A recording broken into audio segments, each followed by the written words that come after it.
Halo teman-teman semua, apa kabar? Hari ini kita akan membahas secara detail saham dari sebuah perusahaan di Indonesia yang menarik untuk diinvestasikan. Mari kita lihat lebih dekat performa keuangannya. Berdasarkan data yang tersedia, pendapatan perusahaan ini selama 1 tahun terakhir mengalami penurunan sebesar 0,6%, dari 1.932 miliar menjadi 1.921 miliar. Namun, jika kita lihat dari rata-rata pertumbuhan tahunan, CAGR, selama 5 tahun terakhir, perusahaan ini mampu tumbuh sebesar 13,1% per tahun. Ini menunjukkan bahwa secara jangka panjang, perusahaan ini memiliki kemampuan untuk terus tumbuh. Laba bersih perusahaan juga mengalami penurunan sebesar 0,6% selama 1 tahun terakhir, dari 1.218 miliar menjadi 1.211 miliar. Tetapi, jika kita lihat dari rata-rata pertumbuhan laba bersih selama 5 tahun terakhir, perusahaan ini mampu tumbuh sebesar 19,5% per tahun. Ini menunjukkan bahwa perusahaan ini memiliki kemampuan untuk terus meningkatkan laba bersihnya. Dari segi profitabilitas, perusahaan ini memiliki gross profit margin sebesar 69,0%, turun dari 71,2% pada tahun sebelumnya. Sementara itu, net profit margin perusahaan relatif stabil di angka 63,0%, hanya turun sedikit dari 63,1% pada tahun sebelumnya. Ini menunjukkan bahwa perusahaan masih memiliki kemampuan yang baik dalam mengelola biaya-biayanya.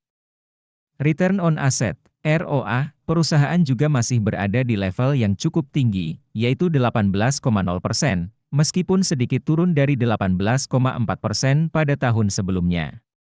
Sementara itu, return on equity, ROE, perusahaan berada di level 20,6%, turun dari 21,3% pada tahun sebelumnya.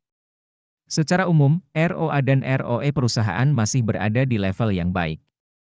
Dari sisi kesehatan keuangan, perusahaan ini memiliki debt to equity, DER, sebesar 0,0 kali, artinya perusahaan ini tidak menggunakan utang dalam struktur modalnya. Ini menunjukkan bahwa perusahaan memiliki posisi keuangan yang sangat kuat. Jika kita evaluasi berdasarkan kerangka investasi fundamental ala Warren Buffett, perusahaan ini mendapatkan skor 5 dari total 6 poin. Ini menunjukkan bahwa perusahaan ini memiliki fundamental yang sangat baik dan layak untuk dipertimbangkan sebagai investasi. Untuk melihat detail penilaiannya, kalian bisa download aplikasi investor yang linknya ada di deskripsi. Nah, sekarang kita sampai pada bagian yang paling ditunggu-tunggu, yaitu valuasi saham perusahaan ini. Valuasi adalah proses menentukan nilai intrinsik suatu perusahaan. Dengan melakukan valuasi, kita dapat mengetahui apakah harga saham saat ini undervalued atau overvalued. Margin of safety adalah perbedaan antara nilai intrinsik perusahaan dengan harga saham saat ini. Semakin besar margin of safety, semakin aman investasi kita. Berdasarkan analisis valuasi menggunakan metode PB/BEN, nilai wajar, fair value, saham perusahaan ini adalah Rp194. Saat ini, harga saham perusahaan berada di Rp172, yang berarti memiliki margin of safety sebesar 11,5%.